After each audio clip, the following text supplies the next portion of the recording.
Ada banyak hal yang kita cita-citakan, ada banyak hal yang kita inginkan, yang kita mohonkan kepada Allah Subhanahu wa Ta'ala. Maka salah satu jalan mendapatkannya adalah mensyukuri apa yang sudah Allah Subhanahu wa Ta'ala berikan. Disyukur itu mengikat nikmat yang sudah ada, sekaligus dia akan mengundang nikmat yang belum Allah Subhanahu wa Ta'ala berikan kepada kita. Alhamdulillah, hari ini kita akan mendiskusikan tentang persoalan yang sering terjadi di masyarakat. Beberapa hari yang lalu ada sebuah keluarga yang meminta untuk dijelaskan persoalan yang terkait dengan harta peninggalan. Jadi pada hari ini tema kita adalah pengantar ilmu tentang harta yang ditinggalkan, yang sering kita sebut dengan waris. Ini pengantar. Setelah ini para jamaah bisa mengundang pakar waris, ya. Ada Ustaz Hendra misalnya, atau Ustaz Nizar, ya. Mudah-mudahan Allah menjaga mereka berdua. Atau yang sudah, alhamdulillah ya, namanya sama.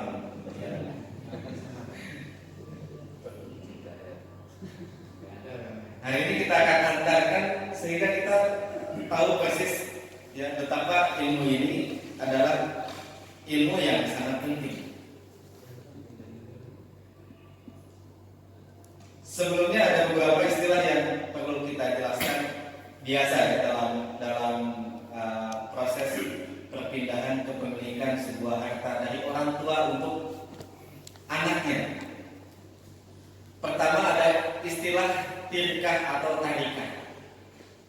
Ini adalah harta peninggalan si mayit yang belum dipotong apa-apa. Nah, ini masih bruto, itu disebutnya dengan tirkah. Belum dipotong utang, belum dipotong biaya pengurusan jenazah, belum dipotong wasiat dan seterusnya. Ini disebut dengan tarikah atau tirkah. Kemudian ada istilah irth. Kalau al-irth itu adalah harta yang sudah siap dibagi. Yang sudah siap dibagi, sudah dipotong berbagai macam hal yang perlu dipotong dari harta warisan. Nah, yang sudah siap dibagi namanya al-irth. Ada al-wirasa. Wirasa adalah harta yang sudah dibagikan, sudah betul-betul jadi sudah dikuasai oleh ahli waris, namanya wirasa. Kemudian di luar itu ada istilah hibah. Ya, kemudian ada istilah wasiat. Di harta-harta yang dikeluarkan, dipindahkan kepemilikannya bisa melalui jalur hibah, bisa melalui jalur wasiat. Istilah-istilah ini perlu dibedakan karena terkadang ada misalnya orang yang daripada ribet mendingan bagiin aja sekarang warisannya. Warisan nggak bisa dibagi sekarang. Warisan orangnya harus meninggal dulu baru dibagi. Jadi kalau ada yang bertanya, saya mau bagi warisan, bapaknya belum meninggal. Bapak meninggal dulu baru nanti dibagikan warisannya. Jadi pertanyaannya itu, kalau mau bagi warisan, bapaknya masih hidup.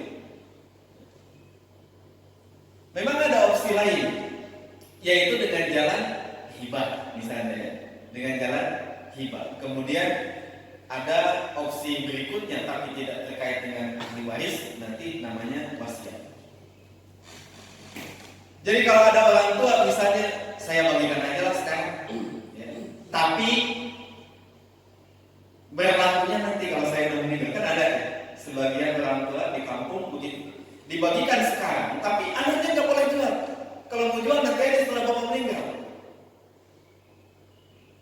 Jadi hartanya masih dikuasai oleh orang tua, dan perpindahan kepemilikan itu baru dinyatakan sah kata si orang tua ini setelah dia meninggal, maka tidak bisa disebut sebagai warisan, tidak juga bisa disebut sebagai hibah. Jatuhnya wasiat. Ya. Jadi kalau harus dimiliki setelah dia meninggal, lalu kemudian dipesankan dalam kondisi dia masih hidup, disebutnya wasiat. Disebutnya wasiat. Tapi opsi ini gugur karena tidak boleh ada wasiat untuk ahli waris. Maka satu-satunya jalan yang bisa ditempuh kalau tidak dibagi dengan warisan adalah dengan hibah. Tapi dengan catatan hibah itu satu, harus langsung pindah ke pemilikannya saat itu juga. Jadi ini kamu nanti mendapatkan ini, yang ini mendapatkan ini, maka otomatis saat itu juga berpindah ke pemilikan. Anaknya boleh jual, anaknya boleh pakai, anaknya boleh sewakan, orang tuanya nggak boleh protes. Ya. Saya masih hidup udah dijual. Kalau memang dasarnya niatnya adalah untuk hibah. Catatan kedua, kalau memang mau hibah, hibah itu harus dilakukan secara adil. Yang besar, yang kecil, yang laki-laki, yang perempuan mendapatkan bagian yang sama. Sebagaimana teguran Nabi kepada salah seorang sahabat ketika dia membagikan kebun, yang ini karena lebih berbakti diberikan bagian yang lebih banyak, sementara yang lain tidak. Maka kemudian Nabi berkata, ittaqullaha wa'dilu baina auladikum. Takutlah kau kepada Allah dan berbuat adillah di antara anak-anak. Jadi kalau hibah itu terlepas dari anak-anaknya ini macam-macam kan, ada yang bengar gitu ya, ada yang nurut, ada yang ngurusin kita, ada yang tidak ngurusin kita. Kalau jatuhnya hibah, maka semuanya harus dibagi sama jumlahnya. Laki-laki, perempuan, yang sekolah, yang tidak sekolah.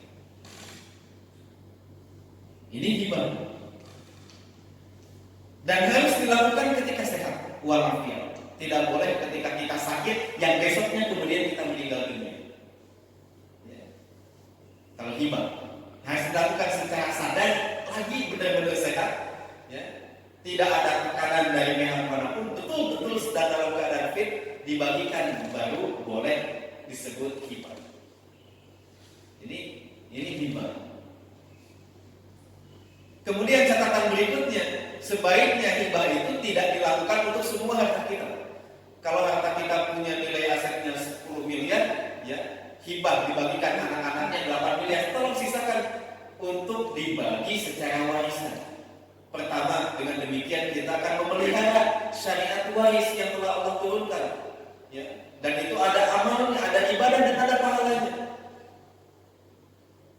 Jadi untuk tetap ada hal yang bisa dibagi secara hukum waris, sebaiknya tidak dihabiskan untuk hibah semua. Ini catatan-catatan tentang hibah. Kemudian kalau ada pertanyaan, bahkan anaknya mungkin yang satu perlu biaya banyak, yang satu lagi tidak perlu biaya banyak. Nah, ini jatuhnya bukan hibah, karena hibah itu adalah pemberian cuma-cuma. Kalau urusan anak ini membutuhkan biaya yang banyak, misalnya karena dia sakit dan lain sebagainya, itu jatuhnya nafkah. Kalau nafkah berbeda antara satu anak dengan anak yang lain. Ya. Bayaran SKS-nya anak kuliah, ya beda dengan bayarannya anak SD kan begitu. Lah, itu kok bisa beda? Itu namanya nafkah. Harta yang dikeluarkan oleh orang tua untuk membiayai makan anaknya, biaya kehidupan anaknya, pendidikannya, perawatan kesehatannya, itu namanya nafkah, bukan hibah. Ya. Jadi kalau nafkah bisa berbeda antara satu anak dengan anak yang lain.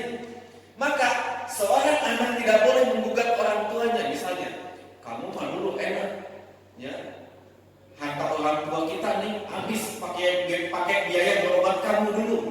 Maka kemudian dia minta jatah hibah lebih banyak karena dengan alasan dulu dia jarang sakit sementara saudaranya sakit-sakitan mulu.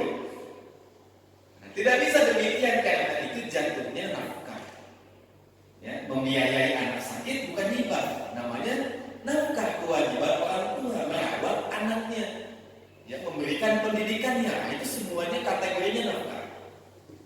yang mungkin bisa berbeda antara satu anak dengan anak yang lain. Dengan demikian, anak tidak boleh menggugat orang tuanya. Itu kan dulu misalnya sakitnya lama, ya sampai jual ini. Sementara kan yang kita jarang sakit, nggak kebagian gitu. Ya udah, kamu aja yang sakit, yang lain tidak. Ini tentang kategori-kategori harta yang biasa berpindah kepemilikannya dari orang tua kepada anak.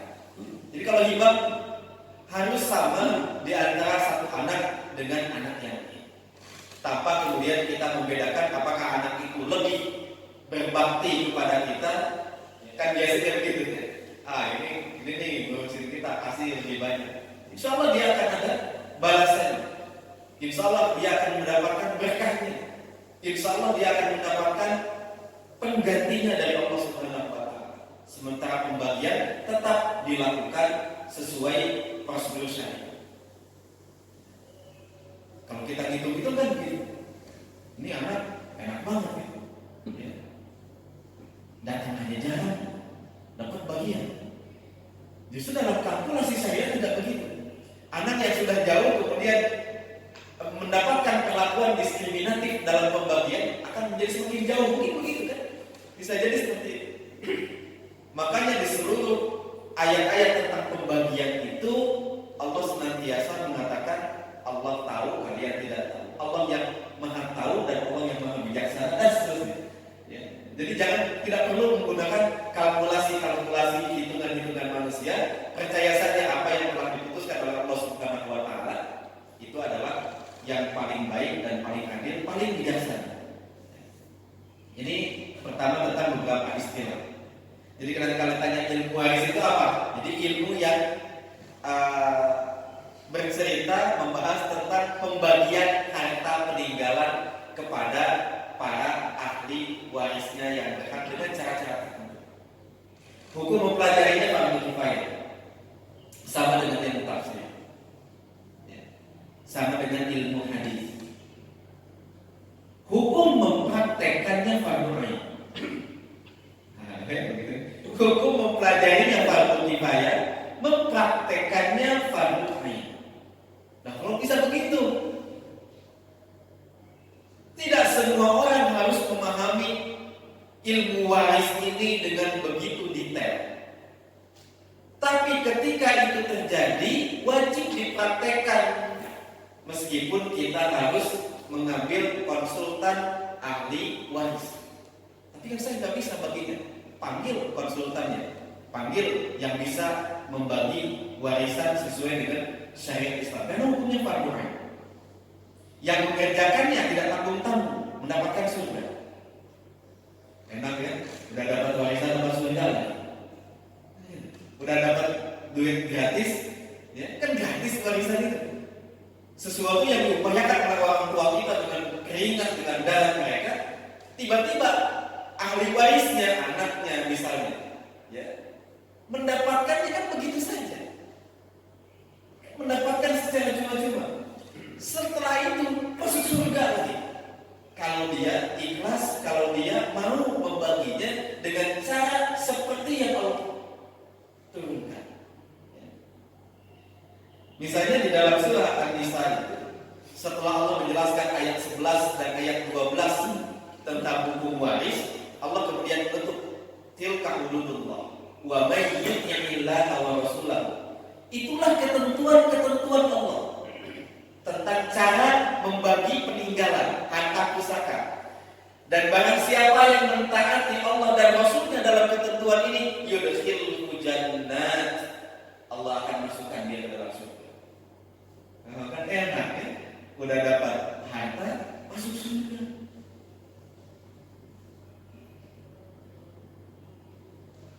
Di ayat berikutnya, di ayat 14-nya, wa may ya'sillaha wa rasulahu.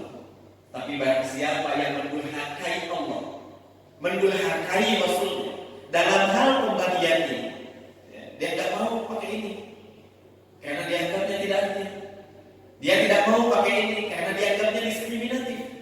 Dia tidak mau pakai ini karena merasa pembagiannya lebih benar dan lebih pintar. Wa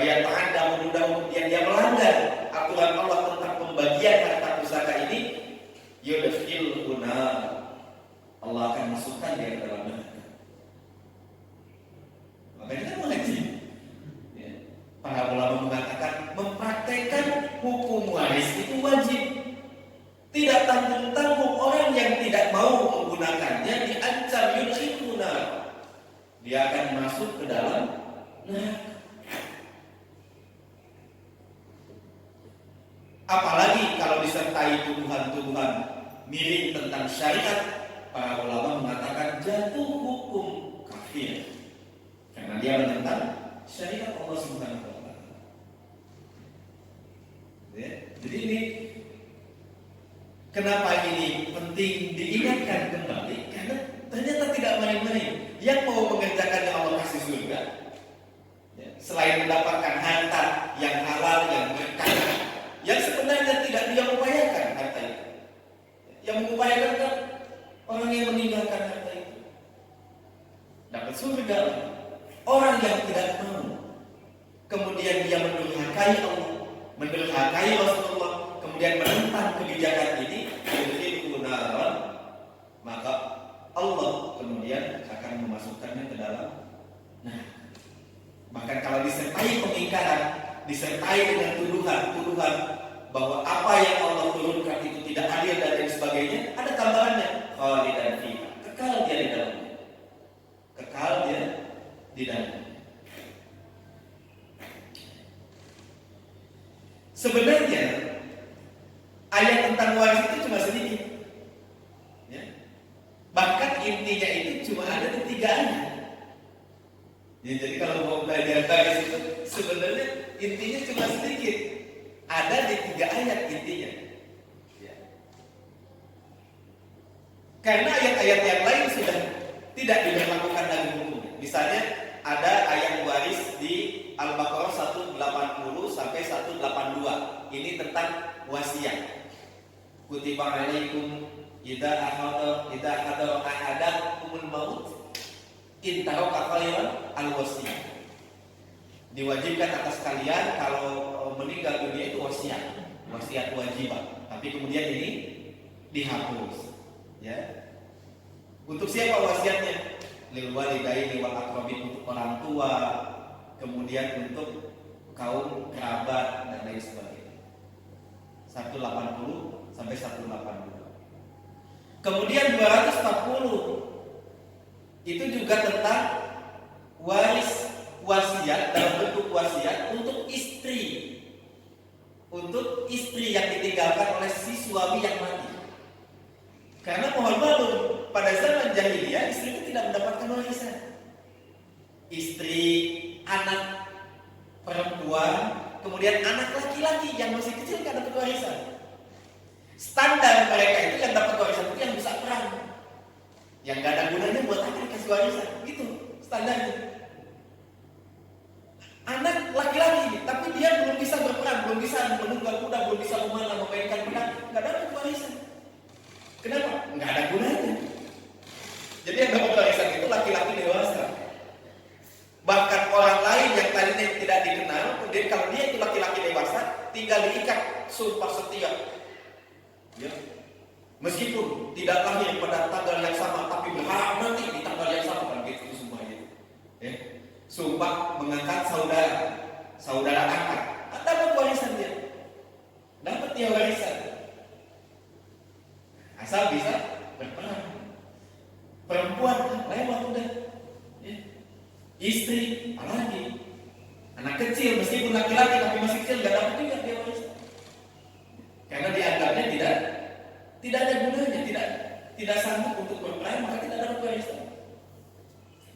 Maka kemudian syariat ini diluruskan oleh Allah Subhanahu wa taala di awal-awal waktunya, itu istri-istri yang kalian tinggalkan diberikan wasiat kewajiban setahun dinafkahi dari harta yang ditinggalkan oleh mayit. Suami meninggal, istrinya kan tidak dapat warisan. Nah, diluruskan, kasihlah dia setahun, mata'an ila haul. Ya, mata'an ila haul. Walladzina yatawaffawna minkum wa yadharuna azwajan. Orang-orang yang mati di antara kalian dan meninggalkan istri. Ya, meninggalkan istri, maka istri itu dikasihlah selama 1 tahun itu biaya si suami yang mati. Ini juga kemudian dihapus karena istri nanti dapat bagian ya secara resmi, secara legal. Ini al-baqarah ya. Jadi tiga-tiganya hukumnya menurut jumhur ulama sudah dihapus. Kemudian ada di surah Al-Maidah 106 107. Ini juga sudah dihapus, masih tentang maksiat. Kemudian di surah An-Nisa mulai dari ayat 7, tapi belum masuk tuh dalam pembagian waris ya, masih mukadimah waris.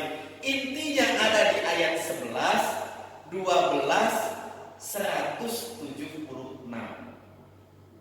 Cuma itu ya, 11, 12, 176. Cuma itu ayat waris. Jadi nanti bapak-bapak silakan dihafal ayat 11 dari mulai yusikumullahu fi auladikum lidzakari mithlu hadzil unsayain, kemudian ayat 12-nya tentang pembagian suami istri, kemudian kalau tidak punya anak laki-laki dan tidak punya ayah yang disebut dengan kalalah ya, disebutkan di ayat 12. Kemudian di 176 Allah kembali menyebutkan tentang kalalah. Yastafuna qulillahu yuftikum fil kalalah. Ayat 170. Jadi cuma itu aja. 11 An-Nisa ayat 11, An-Nisa ayat 12, An-Nisa ayat 176. Ya, intinya. Karena An-Nisa 33 juga sudah dihapus. Itu tentang saudara angkat. Yang tadi yang ada di zaman jahiliyah. Ya, yang ada di zaman jahiliyah sudah dihapuskan semua, tinggal yang sekarang berlaku ayat 11, 12 dan ayat 176. Ayat 11 itu tentang bagian anak laki-laki, 2 bagian anak perempuan, kemudian bagian untuk usul ayah dan ibunya mayit, kalau punya anak berapa, kalau tidak punya anak berapa. Kemudian setelah itu pembagian untuk suami, ayat 12-nya untuk istri. Di ayat 11 ada terselip tentang ayat bagian untuk saudara. Di ayat 12 juga ada terselip bagian tentang saudara. Ya, kemudian tentang mayit yang tidak meninggalkan anak laki-laki dan tidak meninggalkan ayah, yang disebut dengan kalalah. Bedanya di ayat 12 itu untuk saudara ibu, untuk yang ayat 176 itu kalalah tentang saudara sekandung. Gitu kan? Jadi ringkasnya cuma begitu. Disebutkan langsung bagian-bagiannya. Ini setengah, ini seperempat, ini seperenam, ini 2/3. Ya. Hampir tidak ada syariat yang diatur sedetail itu kecuali tentang urusan waris. Ya. Oh, ternyata benar. Diatur sedetail itu pun banyak sengketanya. Gak ada perasaannya yang kemudian datang ke hakim karena bertengkar. Ayah saya nggak bunuh soalnya, nggak ada. Syariat-syariat yang lain tidak ada kemudian yang sampai ke pengadilan, ya. Gara-gara misalnya yang ini tidak maulid jam 1 maulid misalnya, tapi gara-gara urusan yang ini diatur detail, tapi tetap masih terjadi hal-hal yang tidak diinginkan. Ini secara sekilas tentang ayat-ayat yang memuat tentang waris. Memang hanya segitu, sangat singkat. Paling ditambah nanti beberapa hadis dan kebijakan-kebijakan fatwa, ijtihad dan ulama, ijma para sahabat. Baik, bapak-bapak yang dirahmati Allah Subhanahu wa Ta'ala, tadi kita sudah sebutkan tentang waris, kemudian tentang opsi-opsi yang bisa dibagi sebelum seseorang meninggal dunia. Tadi sudah disebutkan bisa melalui hibah, ya, wasiat, juga bisa tapi bukan untuk ahli waris. Ya. Ini biasanya digunakan untuk mengakomodir orang-orang yang ingin dibagi, tapi kemudian karena dia tidak termasuk ahli waris, maka diakomodir melalui wasiat. Kalau dalam kompilasi hukum Islam itu ada wasiat wajibah. Salah satunya diperuntukkan untuk anak angkat. Anak angkat yang memang secara hukum tidak akan pernah mendapatkan warisan, meskipun dekat ya, meskipun setiap hari ngurus si mayit ya, segala-galanya diatur oleh dia, tapi faktanya anak angkat itu tidak pernah masuk dalam jajaran ahli waris. Maka kemudian di dalam kompilasi hukum Islam diakomodirlah kemudian dalam tanda kutip ya, haknya dia itu melalui wasiat wajib. Sesuatu yang tidak dikatakan oleh para ulama klasik, terutama dalam mazhab yang empat. Baik. Adapun rukun waris itu ada tiga. Pertama, muwaris, ya, orang yang mewariskan harta. Kemudian ada ahli waris dan ada harta warisan. Rukunnya ada tiga, yang muwaris yang meninggal kemudian meninggalkan harta. Kemudian setelah itu ada ahli warisnya. Kemudian setelah itu ada harta peninggalannya. Syarat muwaris itu ya jelas harus sudah mati. Tadinya tidak bisa bagi waris sebelum dia meninggal dunia, baik meninggal secara hakiki maupun meninggal secara hukmi. Secara hakiki itu jelas dalam pandangan mata kita dia meninggal dunia kemudian dikubur, hakiki. Secara hukmi misalnya nih orang 20 tahun kagak balik-balik. Mungkin ada yang begitu. Lalu diputuskan di pengadilan yang sudah anggap sajalah dia meninggal dunia. Nah itu namanya meninggal secara hukmi. Ada ketentuannya di pengadilan, juga ada ketentuannya. Kapan seseorang dianggap sudah meninggal dunia, meskipun kita tidak tahu persis tuh dia meninggal dunia atau belum. Ada aturan. Tidak ada kabar, mungkin udah 120 tahun, ya udah makanya meninggal. Masa mau ditungguin? Itu namanya secara hukmi. Secara hukum dia dianggap sudah meninggal dunia.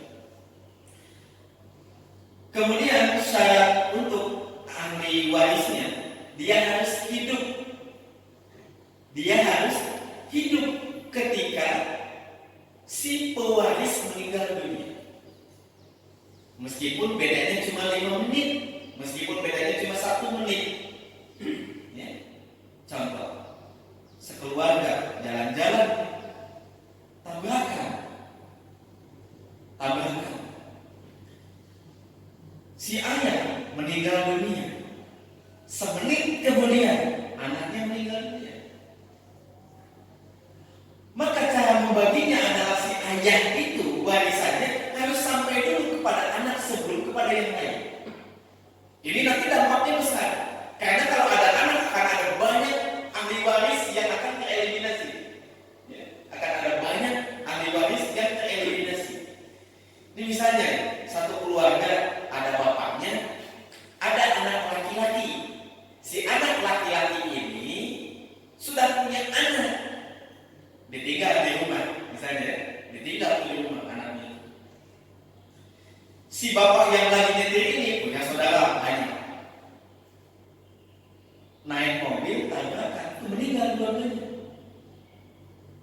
Bapaknya meninggal terlebih dulu, si anaknya meninggal 5 menit kemudian.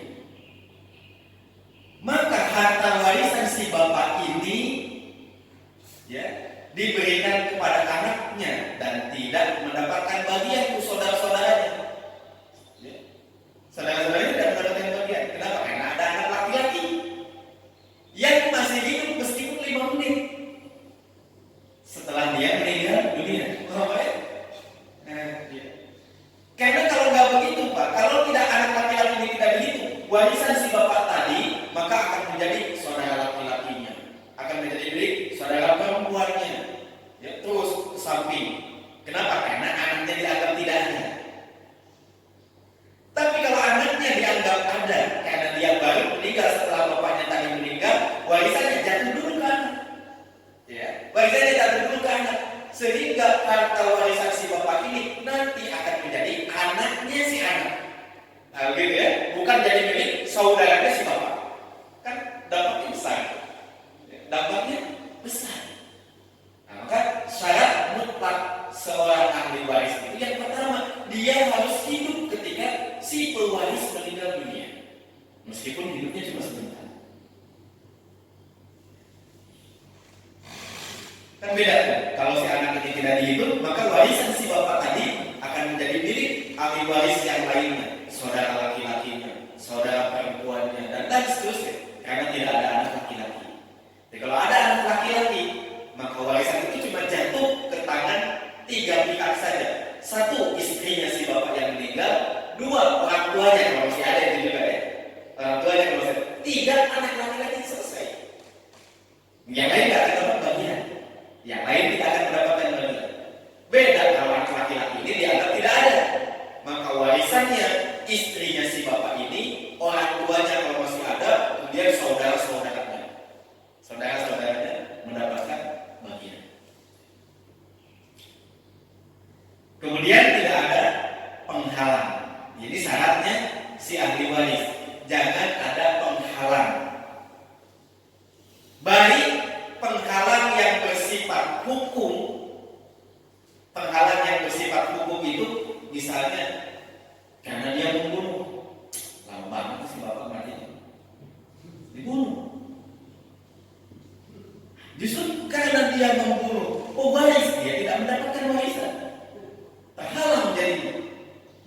Gitu. Atau tadi kasusnya, seorang bapak ini warisannya banyak, tapi dia punya anak laki-laki. Kemudian kata saudara-saudara si bapak ini, gampang, anak laki-laki boleh saja itu. Nah, gitu. Kan tidak ada jadi. Nah, gitu.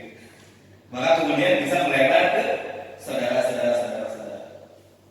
Justru karena pembunuhan itu dia terhalang dari waris.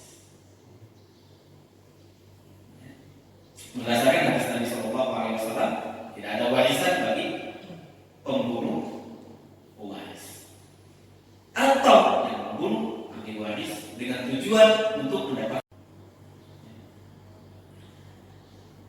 Ini hijab penghalang yang bersifat hukum. Atau tiba-tiba dia keluar dari agama Islam, walinya itu bilang murtad, dia terhalang juga dia dari ahli waris. Jadi orang tua yang non muslim tidak bisa saling mewarisi dengan anaknya yang muslim dan sebaliknya. Kalau anaknya non muslim, orang tuanya muslim, tidak bisa saling mewarisi satu sama lain. Ya. Dalam hal ini ahli Islam sepakat. Ya. Yang non muslim dengan yang muslim tidak bisa saling mewarisi. Ini penghalang yang bersifat hukum, ya, penghalang yang bersifat hukum. Contohnya tadi seperti membunuh, kemudian contohnya seperti perbedaan di dalam agama. Atau penghalang itu berupa saksi, ada sosok di atasnya dia. Itu juga penghalang. Misalnya tadi saudara-saudara si mayit syaratnya mendapatkan warisan kalau tidak ada penghalang, yaitu anak laki-laki. Kakek misalnya bisa mendapatkan warisan dari cucunya kalau tidak ada ayah. Cucu bisa mendapatkan warisan dari kakeknya kalau tidak ada anak dari si kakek. Kakek meninggal dunia, di bawahnya masih ada anak laki-laki, cucunya ya jangan mendapatkan warisan. Karena dia terhalang, hijab syaksi terhalang karena ada orang lain yang lebih tinggi levelnya daripada dia. Ya. Kalau level-level di atasnya tidak, baru dia bisa naik. Ya. Contohnya, kalau seorang kakek meninggal dunia, ya. Tapi anak-anaknya sudah meninggal sebelum si kakek itu meninggal, semuanya tidak ada, nyisa cucu-cucunya, maka cucunya naik ke atas. Cucunya naik ke atas menggantikan posisi pak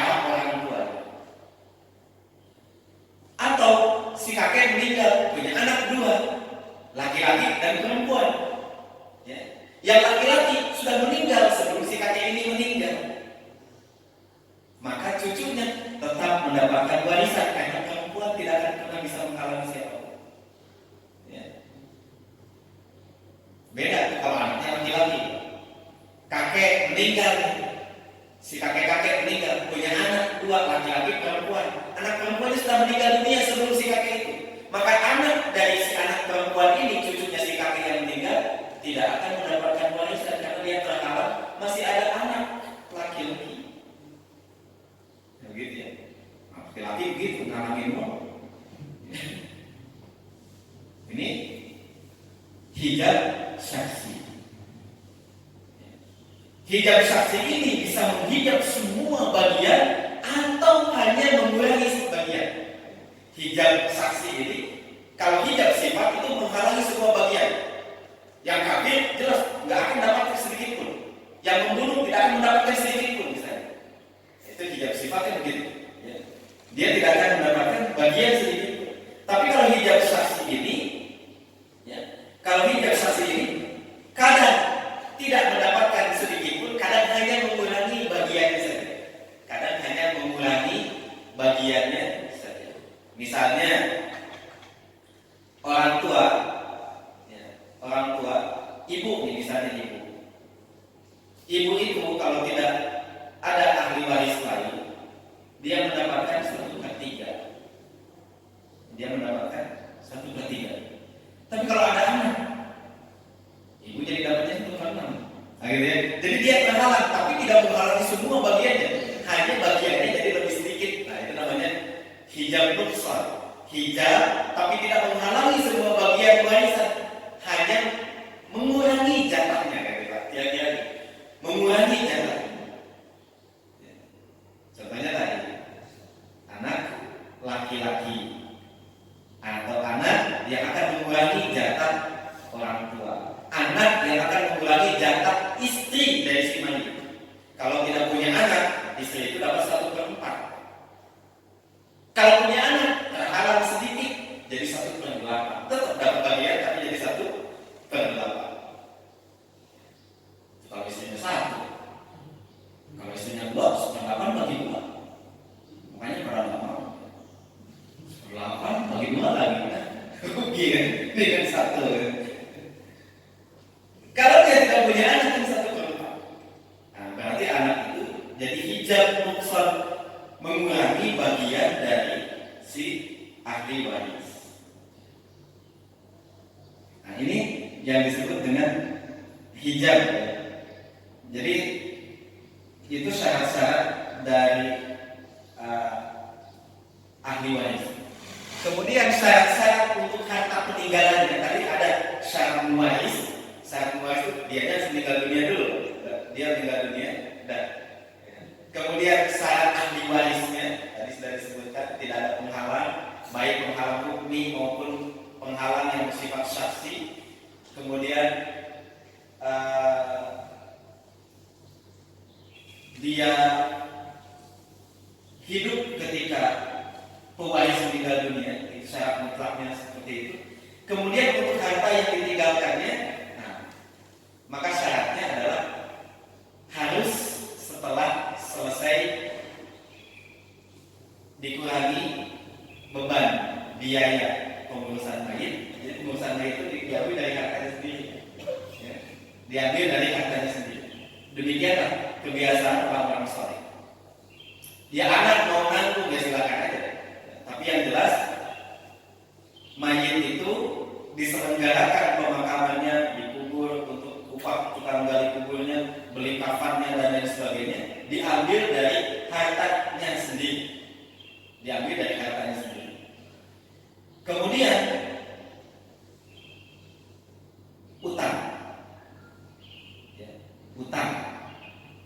Harta belum bisa dibagi kalau belum dikurangi utang. Baik utang yang berhubungan dengan Allah Subhanahu wa taala. Apa itu misalnya? Utang yang berhubungan dengan Allah Subhanahu wa taala. Kifarat. Ya. Misalnya bayar dia nabrak maksudnya dibayar dia. Dikurangi dulu dari harta. Begitu. Hutang kifarat selama hidupnya dia pernah melanggar sumpah belum bayar kifaratnya misalnya, kan harus dibayar. Dari mana bayarnya? Dari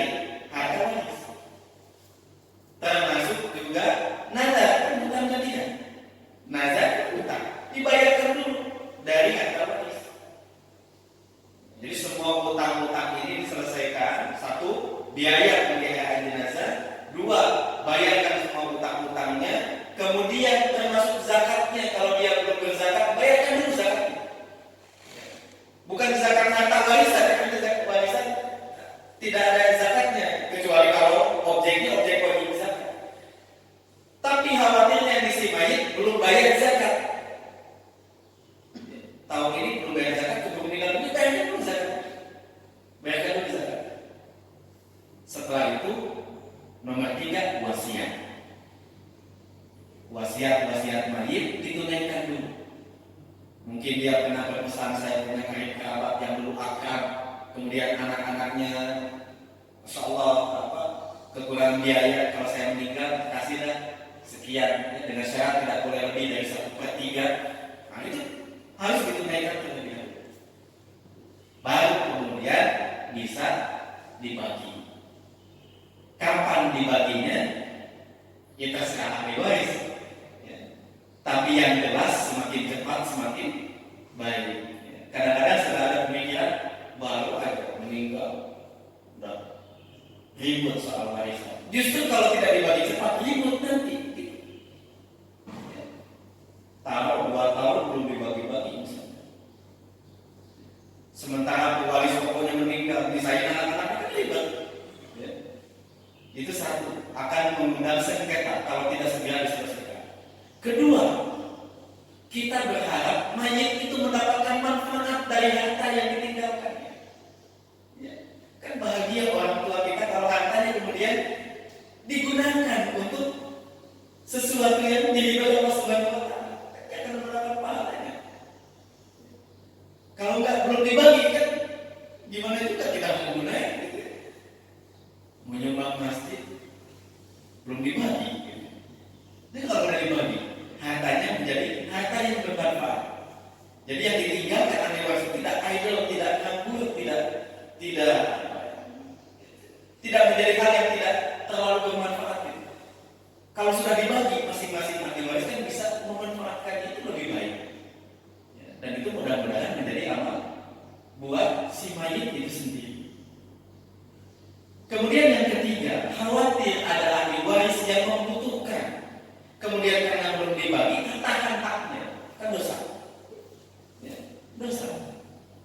Kita menahan hak orang lain. Kita mapan sih. Dan kan saudara-saudara kita belum tentu mapan. Misalnya, dia butuh biaya buat anaknya. Sementara ya ekonominya begitu-begitu juga. Harapannya dari harta yang ditinggalkan oleh orang tuanya belum dibagi juga, kan menghalangi hak orang lain. Yang berikutnya adalah khawatirnya harta itu termasuk harta objek zakat. Kan bapak harus bayar zakatnya. Kan begitu ya. Nah, misalnya nih, kita punya uang 30 juta, katakanlah 30 juta itu belum masuk nisab zakat. Katakanlah nisabnya katakanlah 50 juta. Tapi sebenarnya kita punya bagian uang di tabungan yang pernah ditinggalkan oleh orang tua kita sebanyak 30 juta. Kan sebenarnya secara hakikat kita itu punya 60 juta. Wajib nggak kita bayar zakat? Wajib. Tapi kita nggak merasa karena belum dibagi. Begitu. Khawatirnya ada yang bersifat hal-hal yang harus dikeluarkan zakatnya. Kemudian tertunda karena belum dibagi. Kalau urusan kapan bagi terserah, tapi yang jelas semakin cepat semakin baik, makin cepat selesai. Harta itu bisa lebih bermanfaat, tidak akan mengundang sengketa lagi. Kemudian tidak ada yang terzolimi di antara ahli waris, dan hak-hak yang seharusnya ditunaikan, ya semisal tadi zakatnya dan lain sebagainya, bisa segera dikeluarkan. Berbeda kalau belum dibagi karena kita belum pegang nih uangnya, merasa kalau itu masih bukan milik kita. Padahal begitu ahli mayit itu meninggal, harta itu sudah menjadi milik ahli waris. Itu milik siapa? Bukan jadi milik ahli waris. Kan belum dibagi, itu jadi milik siapa? Masa mayit punya harta lagi? Sudah menjadi bagian milik ahli waris. Dibagi tidak dibagi. Mau dibagi atau tidak dibagi, itu sudah menjadi bagian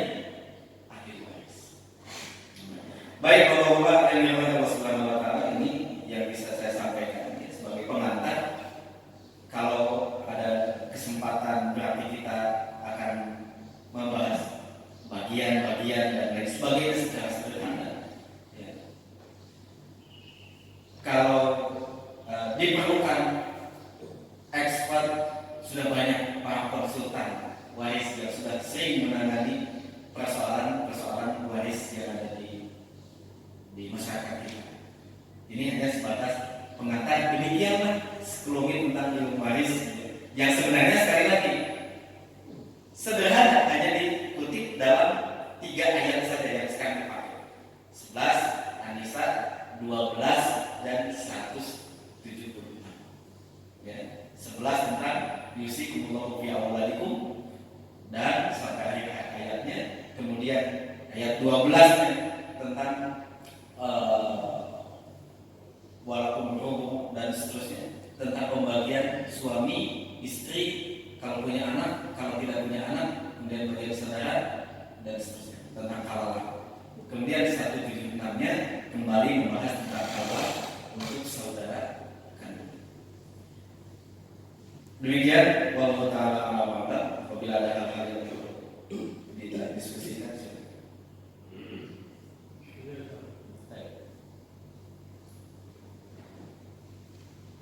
kalau seorang ahli waris yang menolak menerima warisan, warisnya termasuk melanggar syariat, akan mendapat dosa. menolak menerima. Saya mau salah, Baik. Harta waris itu adalah hak ahli waris. Yang namanya hak itu boleh digugurkan, boleh dikurangi.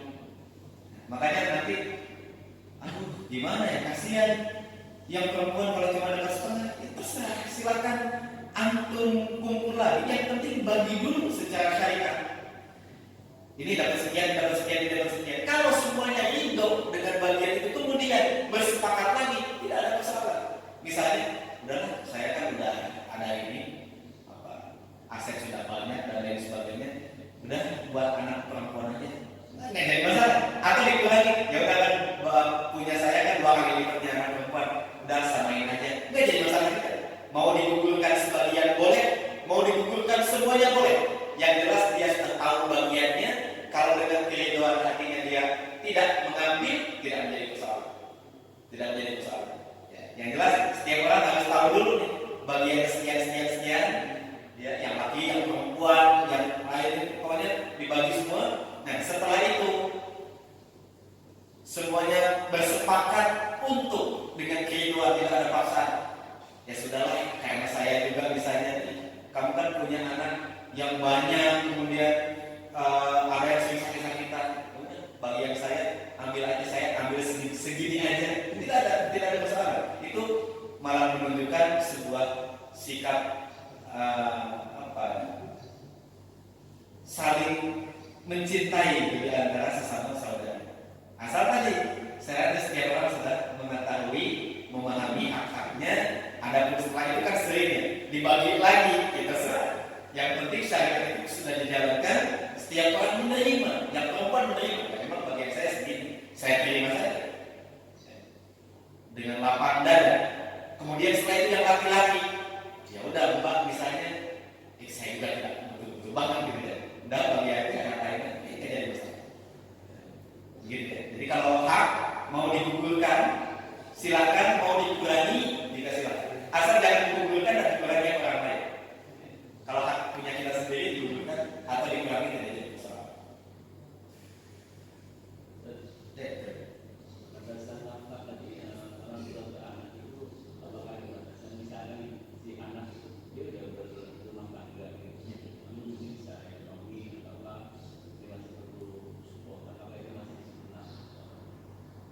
Ya. Nafkah itu adalah kewajiban ayah ya, terhadap istrinya, kemudian terhadap anak. Sampai kapan seorang anak itu harus diberikan nafkah? Pertama yang disepakati oleh para ulama sampai dia balik, sampai dia balik yang disepakati oleh orang tua. Kemudian setelah balik, tapi si anak itu belum bisa mencari nafkah, tetap belum bisa mencari nafkah. Sampai dia rumah tangga belum bisa mencari nafkah dan lain sebagainya. Maka menurut sebagian ulama, sang ayah tetap wajib memberikan nafkahnya. Intayasa dalika, kalau si ayah memiliki keuangan. Kalau si ayah memiliki keuangan, kalau bersama-sama miskin, nah ini yang repot. Bapaknya nggak punya duit, anaknya udah nikah nggak punya duit juga. Nah, kepada para ulama, intayasa dalika. Kalau si ayah itu memang berkelapangan, berkemampuan, ya, untuk masih tetap membiayai anaknya, maka dia tetap harus memberikan nafkahnya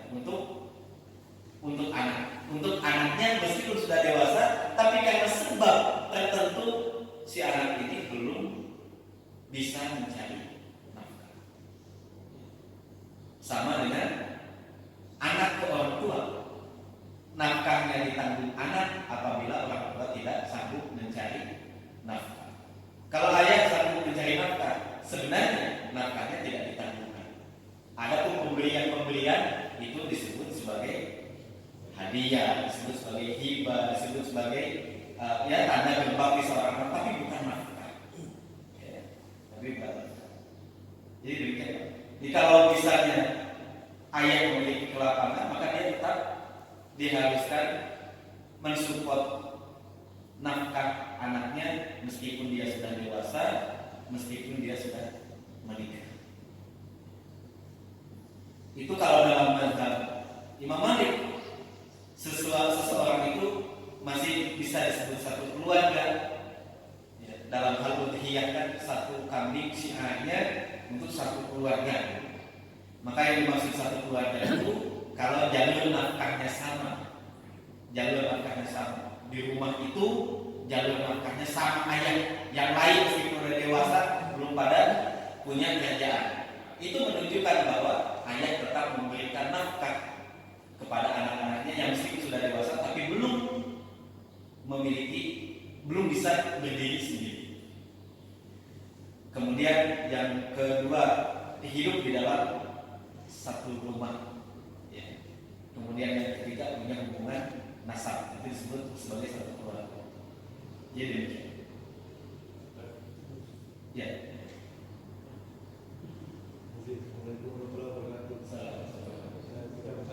Yang nomor satu tentang hukum.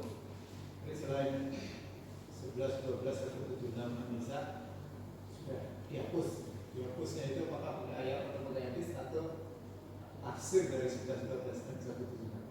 Yang kedua tentang hibah dan wasiat tidak boleh semua. Jadi harus ada yang diwariskan. Lalu saya ingat salah baca itu pernah bahwa Nabi dan khalifah-khalifah itu malah dihabiskan bulan supaya tidak meninggalkan Islam. Yang tadi gimana? Kan warisan Nabi. Nah, katanya Nabi itu sebelum wafat, setelah wafat tidak meninggalkan warisan. Khalifah tidak ada yang gitu, habiskan dulu setelah supaya tidak ada.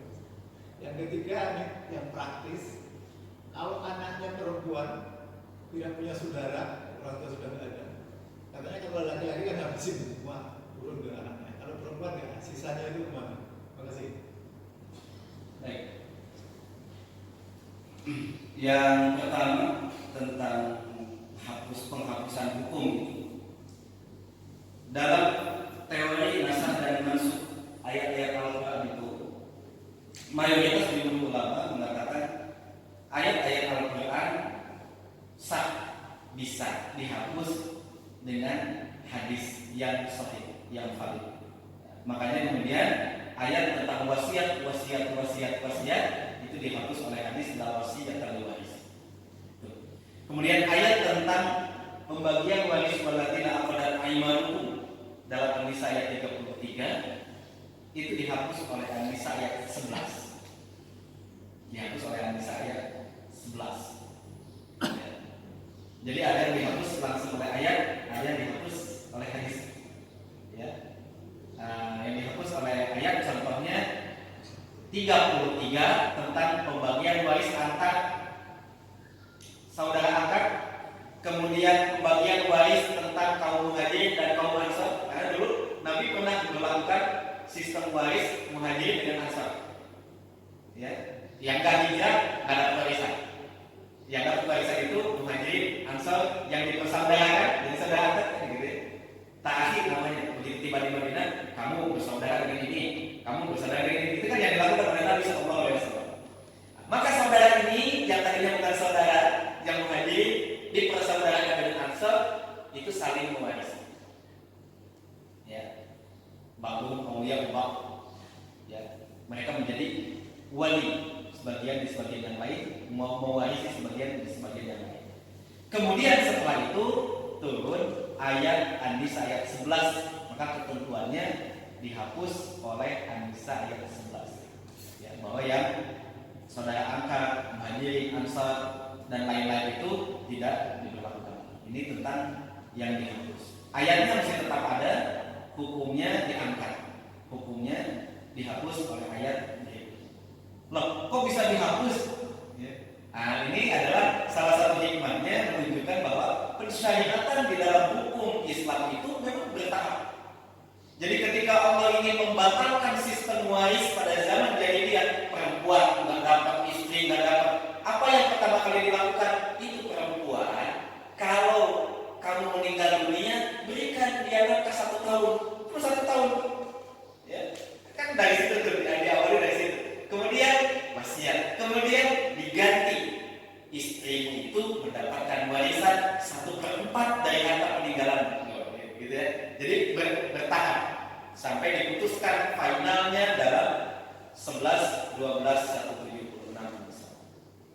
Kemudian yang kedua tentang hibah itu bukan tidak boleh semuanya, boleh semuanya, tapi dianjurkan disisakan untuk dibagi secara waris untuk melestarikan tradisi ini, syariat ini, kemudian agar kita mendapatkan pahala. Karena tadi bahwa yu'tillah wa rasulullah yudkhilul jannah.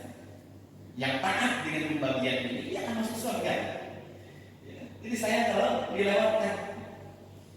Kemudian kalau hibahnya ke yang lain, kalau ke anak-anak kan harus sama. Kalau hibahnya ke yang lain tidak dipersyaratkan harus sama. Misalnya saya hibahkan buat yayasan, saya hibahkan buat yayasan Baju Rahman, ya boleh, ya, boleh silakan. Ya, kalau hibahkan, berarti sekarang juga pindah kepemilikannya. Kalau saya hibahkan, tapi nanti setelah saya wafat, oh jadi hukumnya wasiat. Kalau wasiat tidak boleh dari 1/3. Ya. Kalau hibah boleh dalam pandangan sebagian ulama boleh lebih dari 1/3, asal dengan catatan si mayit itu, si orang yang berhibah itu tidak bertujuan untuk menghalangi hak ahli waris.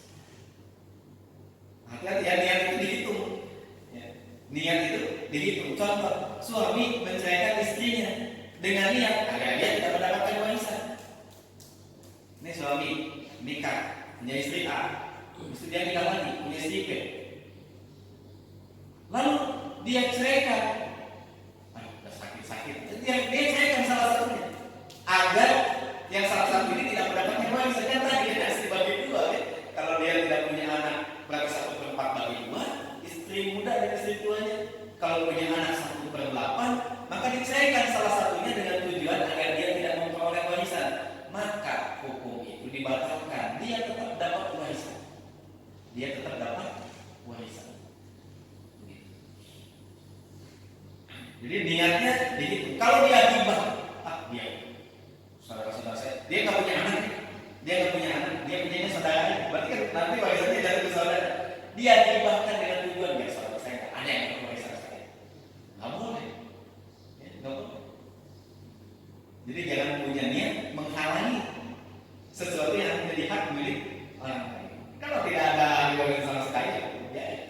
Atau tidak punya niat menghalangi siapapun, boleh dia menghibahkan hartanya untuk yayasan, untuk pesantren dan lain sebagainya. Gitu. Yang ketiga anak perempuan.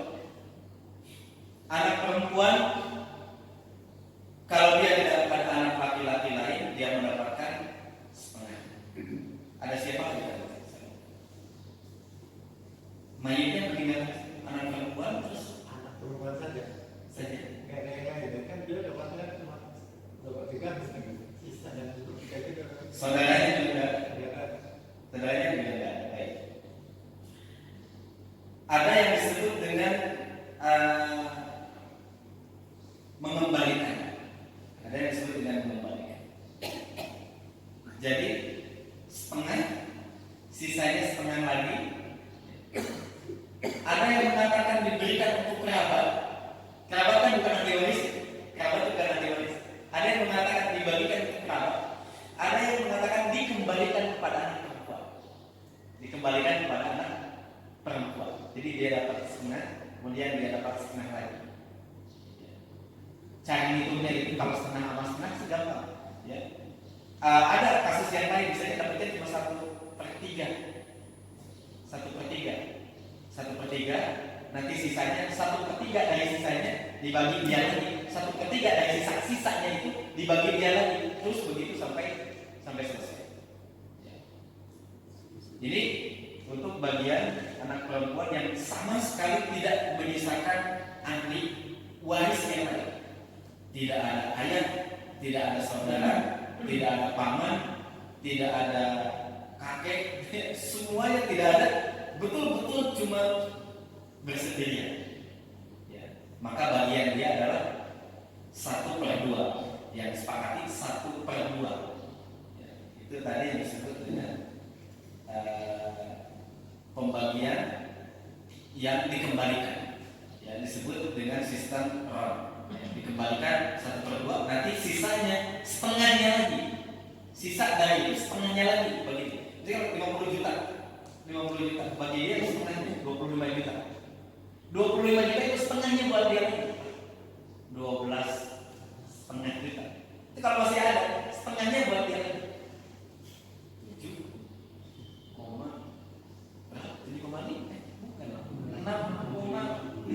6,5 itu setengahnya buat dia lagi. Begitu sistemnya. Ya. Mereka agak ribet ya kalau tidak punya anak laki-laki. Bahagia yang punya anak laki-laki. Urusannya selesai gitu. tinggal dibagi dia semua urusan beres. Anak perempuan umum. Jadi ini cara membaginya.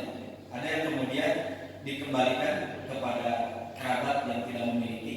Ya kalau tidak ada kemudian ada baitul mal, tapi pada prinsipnya baitul mal itu hanya bisa digunakan untuk menampung warisan yang sama sekali tidak ada ahli waris. Yang sama sekali tidak ada ahli waris. Kalau di sini kemana baitul mal? Masa dia di kamar Pak? Biasa baitul mal. Ini yang bisa saya jelaskan dulu.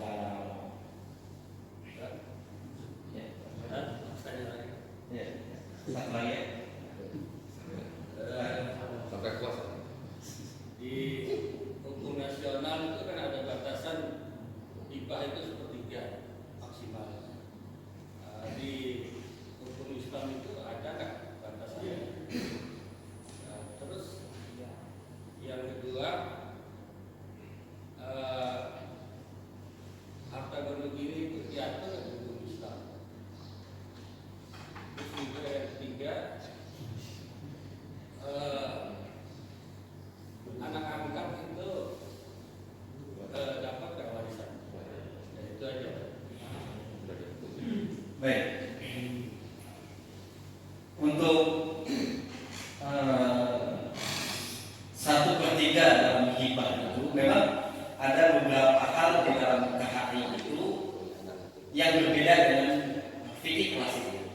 Karena KHI itu kompilasi yang bahan bakunya satu dari hukum syariat Islam, kemudian kedua dari hukum adat, dan yang ketiga dari hukum barat. Kompilasi. Nah ini kompilasi di satu-satu kompilasi hukum Islam KHI.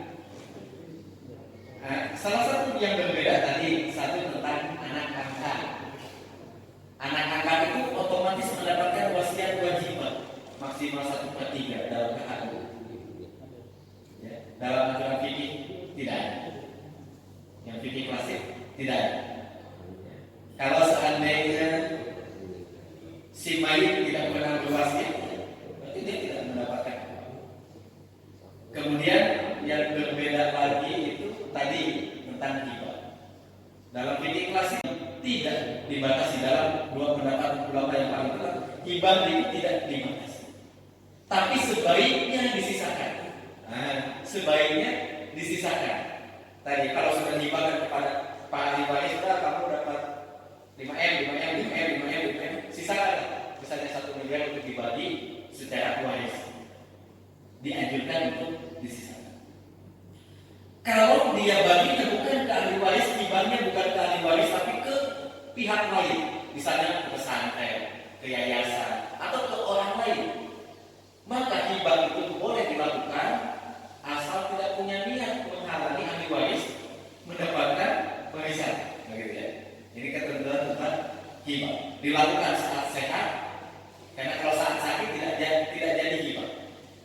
Ya, dengan kesadaran sendiri. Kemudian kalau untuk anak-anak harus rata hibahnya. Kalau untuk orang lain tidak harus rata hibahnya. Tapi kalau dibagikan untuk orang lain kepada pihak lain, jangan pernah berniat untuk menghalangi ahli waris mendapatkan warisan.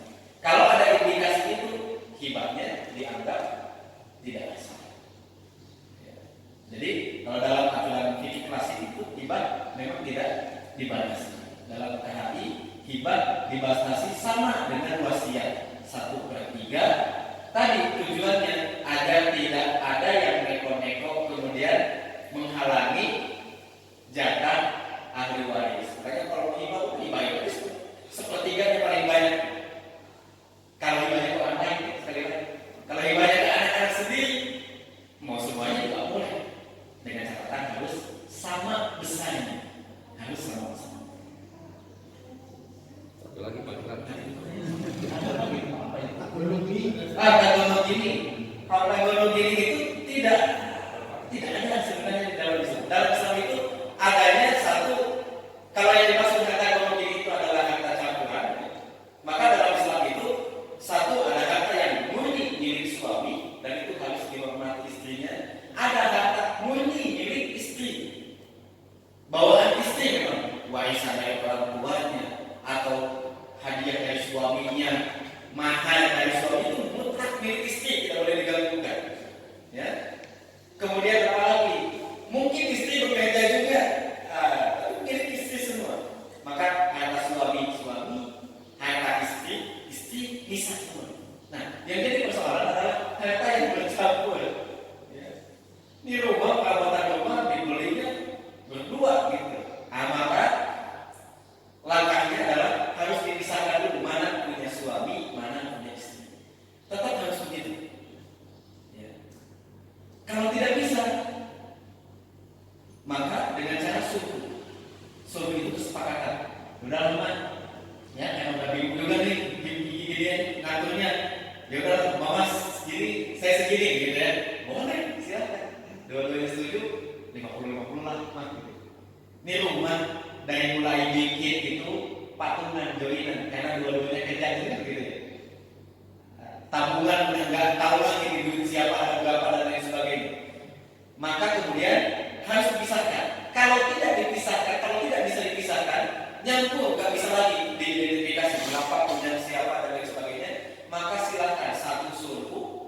Sulhu itu kesepakatan suami istri di dalam kan punya bapak mah dikurangi nafkah, jadi kayaknya kira-kira punya bapak mah tinggal 30% dari tabungan, silakan. Punya istri 70%, nanti baginya begitu. Ketika suami meninggal, maka tabungan deposito itu 30% itu punya suami. Begitu. Kalau dalam KHI mutlak udah dipotong 50-50. Ini juga yang beda. Kalau dalam KHI udah final 50-50. Harta campuran itu 50-50. Kalau dalam Islam selesaikan dengan cara dipisahkan dulu. Kalau tidak bisa, benar-benar tidak bisa, maka silakan satu sulhu. Ya. Kalau tidak bisa dengan sulhu, nggak sepakat, baru boleh dengan qadhi. Ya. Diputuskan di pengadilan. Kalau diputuskan di pengadilan, peluang terbesarnya adalah yang kedua, karena dia akan mengacu pada kompilasi. Begitu ya. Jadi dalam Islam harta gono giri itu harus dipisah-pisah. Istri-istri, suami-suami. Kalau udah tidak bisa, nanti suruh. Pertama kali yang paling bagus itu wasuruh jadi sih. Suruh itu boleh silahkan di antara kaum muslimin bikin kesepakatan. Kata suaminya, saya mau banyak gajinya juga kan makan dari sini, biaya anak dari sini. Kayaknya nggak akan sebanyak duit punya kamu yang dari sini. Silakan aja. Kayaknya punya saya udah 40, kata istrinya ya udah. Punya bapak berarti 40 ya, punya saya 60. Selesai. Kalau tidak bisa, takdim itu kita mengundang orang lain di luar kita, keluarga dari istri, keluarga dari suami, atau melalui tokoh masyarakat. Kalau mentok juga hakim baru kodi pakai kodi pengadilan. Ketok palu istri 50 pasti suami 50. Biasanya begitu. Terakhir. Tadi kan contohnya laki-laki suami istri, suami meninggal. Kalau yang istri meninggal waris diwariskan atau tidak, yang pertama. Yang kedua, kalau bapak ibu punya anak, anaknya punya anak, bapaknya meninggal, warisnya anaknya itu meninggal dulu, turun ke cucunya atau bagaimana? Kalau yang anaknya itu laki atau perempuan yang meninggal. Ya tadi ya, untuk istri kalau suaminya yang meninggal berarti dia mendapatkan 1/4 ya, atau setengah kalau dia tidak punya anak. Untuk cucu tadi sudah dijelaskan, cucu itu akan naik kalau tidak ada anak. Kalau tidak ada anak, semua anak yang tidak ada cucunya naik. Yang laki-laki menggantikan posisi anak laki-laki, perempuan menggantikan posisi anak perempuan. Kalau seandainya di atasnya masih ada anak perempuan, maka cucu dari anak laki-laki tetap mendapatkan bagian karena anak perempuan tidak bisa menghalangi. Kemudian kalau yang nyisa itu anak laki-laki, anak perempuan sudah meninggal lebih dulu, maka cucu tidak akan mendapatkan bagian. Tidak ada bagian karena terhalang anak laki-laki. Terhalang anak laki-laki. Kasihan kok. Ya begitu misalnya. Makanya nanti di ayat An-Nisa sebelum ayat tentang bagi waris, wa idza hadara qulubuhum walidatan. Kalau pembagian itu ada anak yatim, ada kerabat yang tidak dapat bagian, yang kesusahan, farzuquhum, kasih bagian. Udah diatur oleh saya. Akan ada orang-orang yang tidak kebagian. Maka kata saya, tolong perhatikan. Ada di ayat sebelum ahli waris. Wa idza hadara ulul qurba wa idza hadara qismata ulul qurba wal yatama farzuquhum. Kalau ada anak yatim yang miskin, kemudian kerabat-kerabat kita seperti tadi, cucu kasihan tidak kebagian, ya, maka farzuquhum saya memerintahkan bagi ya. Cuma tidak ada berapa bagian. Ya, ahli waris saja silakan bersepakat, kasihan ponakan kita. Tapi kan jadinya ponakan kita ya. Kasihan ponakan kita kan dulu ibunya atau ayahnya sudah meninggal. Terhalang dari keluarga kita, silakan bagi bagian. Itu saya sudah mengatur detail agar tidak ada pihak yang tersakiti. Terima kasih. Wallahu ta'ala a'lam. Subhanallah wa bihamdihi. Assalamualaikum.